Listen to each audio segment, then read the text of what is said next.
Mr. Meiswinkle, thank you for taking the time to be with us today. Well, thank you for being here.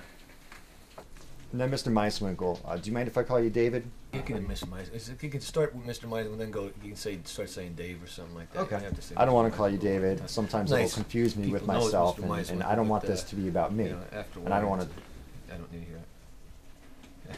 Whatever you feel comfortable with. All right. That works. We're good. Mr. Meiswinkle. Why don't you go ahead and describe a little bit about what this cartoon is portraying? This is a. It says David Meiswinkle for governor and Nolani Musakera for lieutenant governor. As you look at the cartoon, what grabs you, I believe, the central figure here is the dragon, and it's what they call a hydra or a hydra, which is a many-headed dragon. And if you can see, the two of the heads look like people that I'm Now, running against. my only for concern office, is that in fact. when you chop the head off a hydra, now I've done my reading, and you know Hercules is one of my heroes. When you chop the head off the hydra, what I found out is that more heads spring in its place. So what I suggest is that the middle class should not just have a sword, but also a torch, so you could sear those heads shut. Well, that's probably a good idea. The purpose is to eliminate this creature. Mm-hmm. I mean, one of the ways you can do it is get more involved in the financing of things, and that probably is for another topic, because we have to go into the history of the Federal Reserve. Probably a lot of people don't realize the Federal Reserve is not federal; it's private, and it's run the money supply in our country and through the central banks is run for private interest. Although the Constitution talks about the money being generated through Congress and through the people, people don't control their own money and their own banks. Now, I recently canceled my gym membership. Are you saying maybe I should rejoin so I can bulk up? Now, okay, so you gotta listen. You lost your job membership or your workout membership. But you can be recruited into what the founding fathers, the Sons of Liberty, all right, and start to think about how you can bring back the United States from where it's going. We are heading to the waterfall if people don't start to realize that, and because it's so imperceptible, because it's just happening slowly. I can make a comparison to the frog. That if you put a frog in a hot pot of water, he's going to jump out. Is this the constellation Aquarius right here? Well, that's interesting you should say that, because we are going from an age of Pisces, which is the age of the fishes, to another age of Aquarius. Can that be your campaign song, maybe? Age of Aquarius? Catchy? It could be. I don't know. I don't know if it would resonate with the younger guys. It would come out of my time. But certainly that it could be. Now, it's good you're thinking in that way. That's I think an advanced way to think. And this is an Aquarian figure. Now, a lot of people don't realize that Aquarius is an air sign. They think of him as the water bearer because he's bearing water, or he's pouring a pitcher out. Usually, you see him in a picture.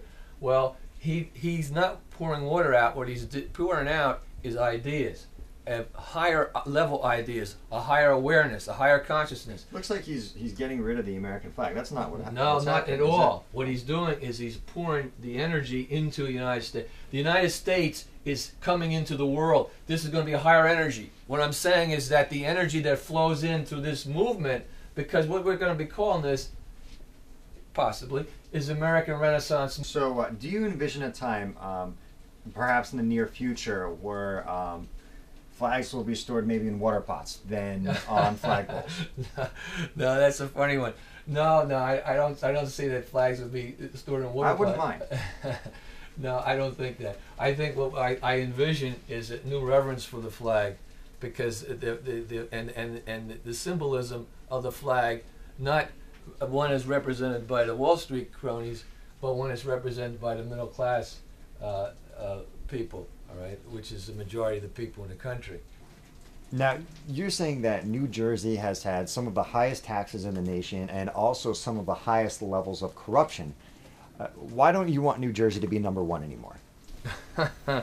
Well, I want us to be number one in honest government and low taxes. Your campaign slogan is middle class empowerment. But don't you think the upper and lower classes might get kind of jealous? So the key here is the middle class.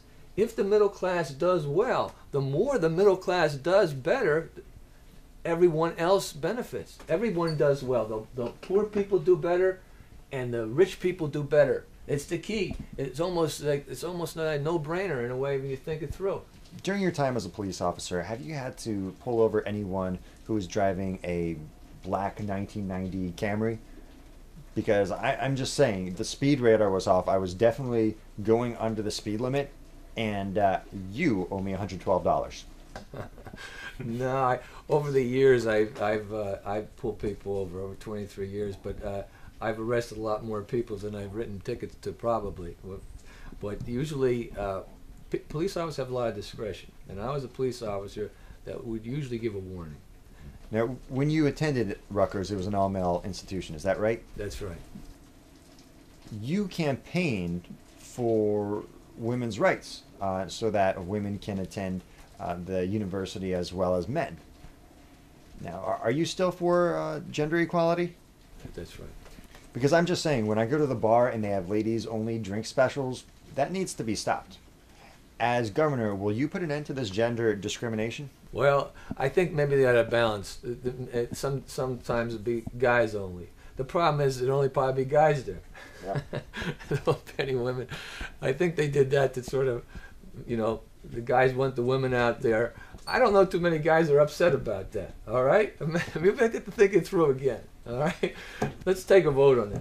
Okay. Right? Well, that sounds good, because you're saying you're proposing the initiative, referendum, and recall movements. I have a movement. I'd like to propose equal drink specials for everybody. As governor, would you favor that?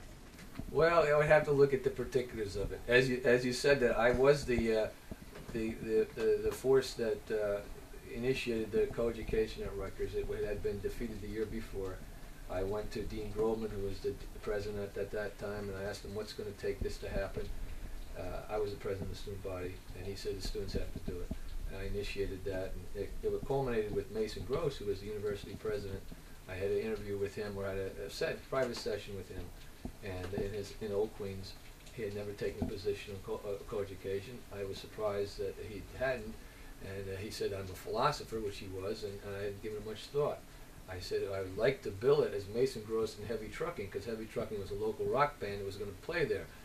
So he said he would think about it, and Mason Gross was one of the most respected people that ever came through New Brunswick. The students loved him because of his position during the Vietnam War to protect them. And he showed up at a rally at Willie the Silent, not too far from where we're filming this right now, and he supported the co-education. First time he had done that, first time the university president had done it. And within a week, he was before the Board of Governors, and the rest was history. You've called for congressional accountability and job loss. Can you explain that? Yes, congressional accountability means that, hey, Congress, what are you doing here?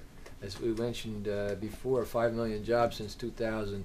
We've got trade treaties with China, which are so outrageously imbalanced. We are trillions of dollars in debt to the major communist country in the world.